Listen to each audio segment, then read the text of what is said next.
ये हेडिंग्स हैं जो आपकी टेक्स्ट में हेडिंग है। सबसे पहले आपकी हेडिंग है money as the medium of exchange. Second है आपकी modern forms of money. Third है loan activities of banks. Fourth है two different credit situations. Fifth है टर्म्स ऑफ क्रेडिट्स। सिक्स्थ है formal sector credits in India. और seventh और last है self help group of the people.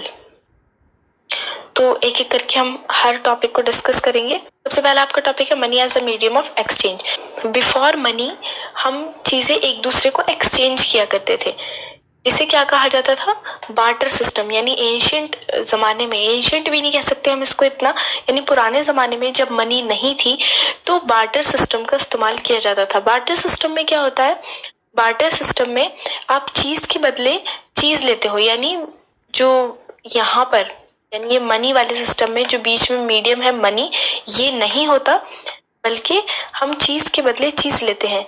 लेकिन इसमें थोड़ी सी दिक्कत थी, थोड़ी सी परेशानी थी। वो क्या थी, एक तो डबल कोइंसिडेंस ऑफ वांट। यानी फॉर एग्जांपल कि एक आदमी है जिसके पास फ्रूट्स हैं और ये एक है इसके पास चिकन है, तो इसको फ्रूट्स चाहिए लेकिन इसको चिकन नहीं चाहिए।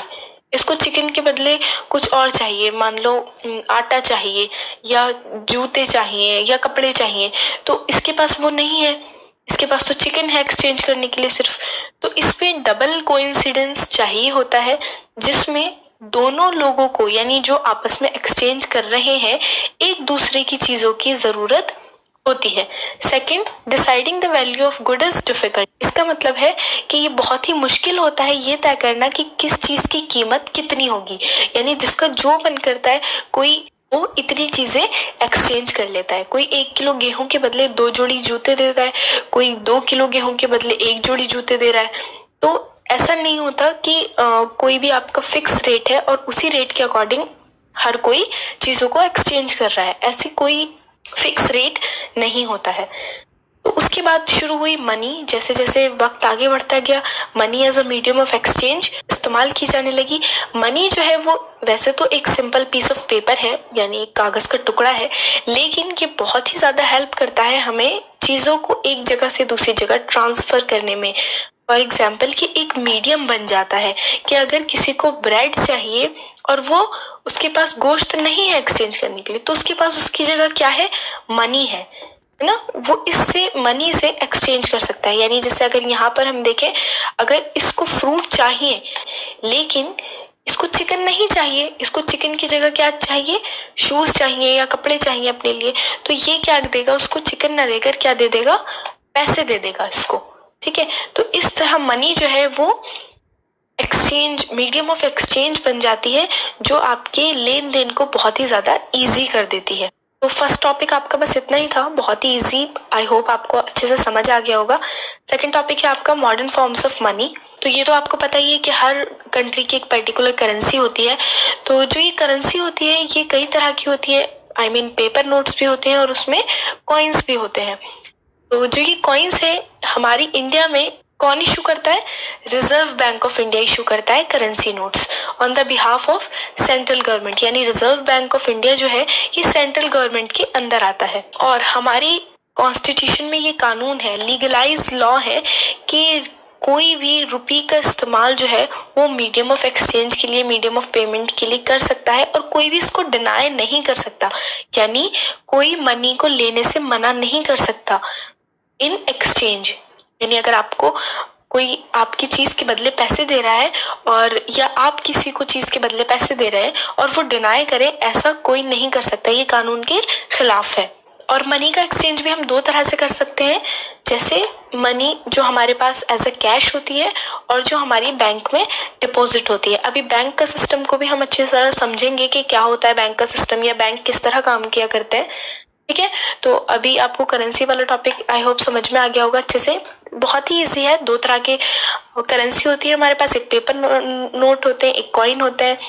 और करेंसी जो है वो आरबीआई इशू करती है, जो सेंट्रल गवर्नमेंट के अंदर आती है, और कोई भी इसको लेने से डिनाई नहीं कर सकता। बस 4-5 मेन पॉइंट है जो आपको याद रखने हैं। डिपॉजिट विद बैंक्स, यानी अभी तो हमने देखा कैश करेंसी, अब देखेंगे बैंक्स में किस तरह काम करती है करेंसी। तो जो लोगों के पास अपनी सेविंग्स होती हैं वो कहाँ रखते हैं? बैंक में डिपॉजिट कर देते हैं। और जब उनको ज़रूरत होती है उस पैसे की या उस करेंसी की, तो वो इस चेक के ज़रिए निकाल सकते हैं। यानी अगर आप बहुत सारे पैसे ना देकर, जैसे फॉर एग्जांपल किसी को 10,000 रुपीज़ की ज़रूरत है, किसी को 20,000 रुपीज़ की ज़रूरत है, एट द मोमेंट आपके पास इतना कैश नहीं है, लेकिन आपके बैंक में वो पैसे सेव हैं, तो आप उसको चेक काट के दे सकते हैं। तो बहुत ही ईजी होता है ये। चेक की तो आप फोटो देख ही रहे हैं, यहाँ पे नाम लिखा जाता है, यहाँ रुपीज इन वर्ड्स लिखे जाते हैं, यहाँ आपका अकाउंट नंबर होता है, यहाँ रुपी अंकों में लिखा जाता है, और यहाँ पर आपके साइन चाहिए होते हैं। तो ये तो हो गया आपका कैश और चेक। अब ये तो कोई इतना मुश्किल नहीं था। अब नेक्स्ट टॉपिक है आपका लोन एक्टिविटीज ऑफ बैंक। ये थोड़ा ध्यान से सुनिएगा, ये थोड़ा इम्पॉर्टेंट टॉपिक है आपका, कि बैंक में जो है किस तरह काम किया जाता है, या जो लोन वाला हम वर्ड सुनते हैं वो लोन एक्चुअली क्या चीज होती है और वो किस तरह दिया या लिया जाता है।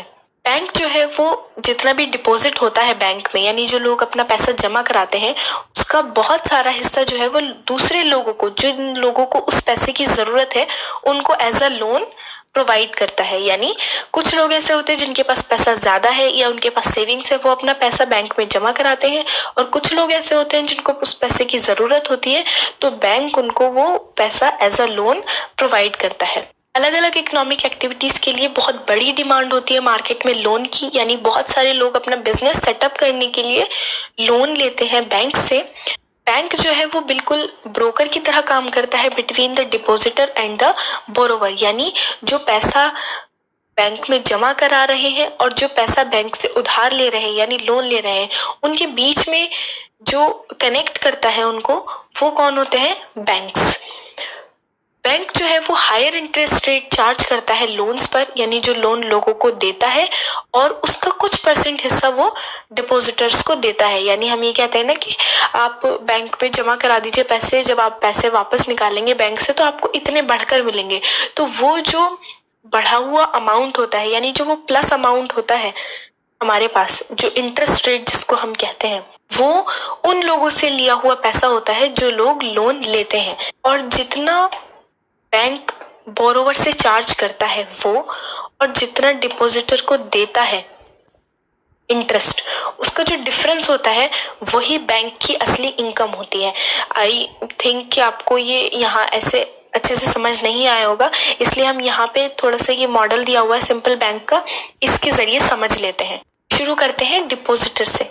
यानी फॉर एग्जाम्पल आपने बैंक में सबमिट कराए 100 रुपीज, ठीक है, तो बैंक इनमें से जो 10 रुपये है वो अपने पास रिजर्व रखेगा और 90 रुपीज किसी को लोन दे देगा। ये है बोरोवर, यानी जिसको पैसे की जरूरत है। ये जब पैसे बैंक को वापस लौटाएगा, ये बोरोवर अपने काम होने के बाद जब तय वक्त पर ये बैंक को वापस करेगा पैसे, तो 10% का इंटरेस्ट रेट लगेगा। यानी 90 रुपीज के 10% कितना हुआ? 9 रुपीज। तो ये कितना वापस करेगा? 99 रुपीज। ठीक, तो 99 रुपीज बैंक के पास वापस आ गए, जबकि बैंक ने दिए कितने थे? 9 रुपीज। अब इसमें से यानी 99 में से जो डिपॉजिटर ने पैसे जमा कराए थे उस पर बैंक 3% का इंटरेस्ट रेट बढ़ाकर देगा डिपॉजिटर को। यानी डिपॉजिटर को वापस कितने पैसे देगा? 103 रुपए। यानी फ्यूचर में अगर ये अपने सारे पैसे बैंक से निकालना चाहता है तो इसको कितने पैसे वापस मिलेंगे?